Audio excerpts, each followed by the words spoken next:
Hi pension subscribers, and welcome back to the Cameron James Pension Transfer channel. So my name's Dominic James Murray, CEO, IFA and founder here at Cameron James. Okay, so today the question is, can I withdraw money from my defined benefit pension plan? Okay, so the answer to this is yes, but first of all, we need to clarify what exactly do people mean by withdraw. If you mean, can I withdraw money from my defined benefit pension plan straight to my bank account? Yes, you can, but this will normally be from your normal retirement age. From your normal retirement age, typically 65 for a final salary scheme, you could withdraw your pension commencement lump sum to your bank account.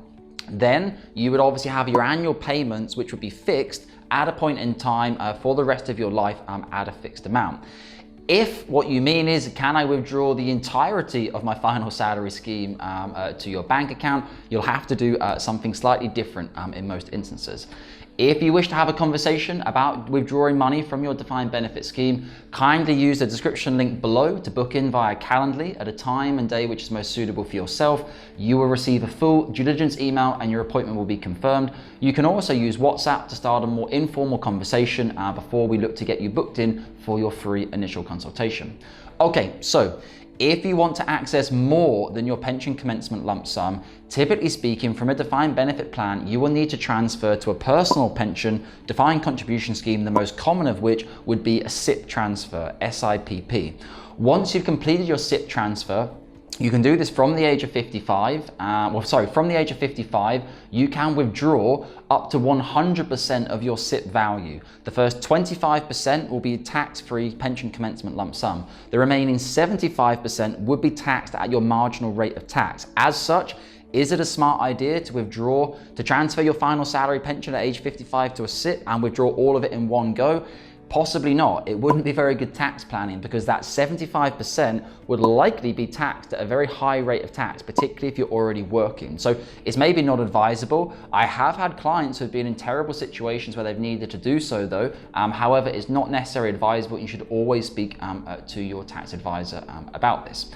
Okay, so in terms of withdrawals then, inside a SIPP, generally speaking, the 25% option is always much better than the pension commencement lump sum that you would get from your final salary scheme. Well, let's give an example. If a client has £500,000 cash equivalent transfer value, the DB or final salary scheme will not offer you £125,000 as your pension commencement lump sum. This is because when it's calculated inside a final salary scheme, it is almost never 25%.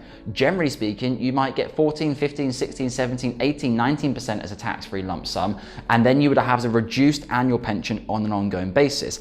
If you compare transferring that £500,000 to a SIPP, day one that arrives in the SIPP, you could have access to £125,000, the tax-free amount, and the remaining 75% would obviously remain or could remain invested inside the pension scheme. Obviously, less any charges which may have happened from the transfer.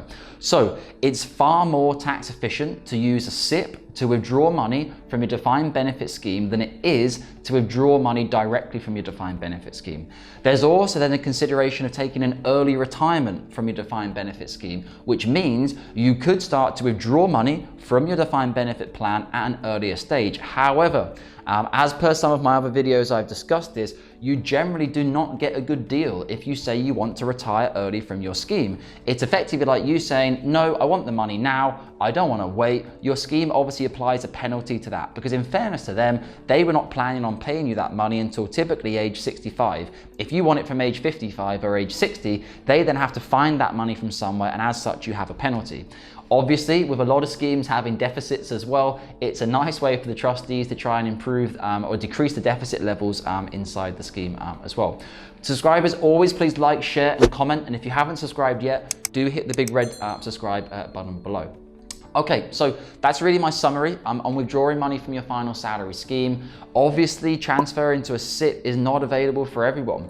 A transfer has to be suitable and in your best interest. We have a lot of videos on the channel talking about suitability, advantages and disadvantages. So it's not as simple as me just saying, oh yeah, put it into a SIPP. We have to take you through a full advice process as per FCA guidance to understand, is it in your best interest to be moving away from a guaranteed and safeguarded income from life or transferring you into a SIPP, where obviously you have market returns, past performance, no guide to future performance, etc., which obviously presents a large amount of risk compared to your final salary scheme.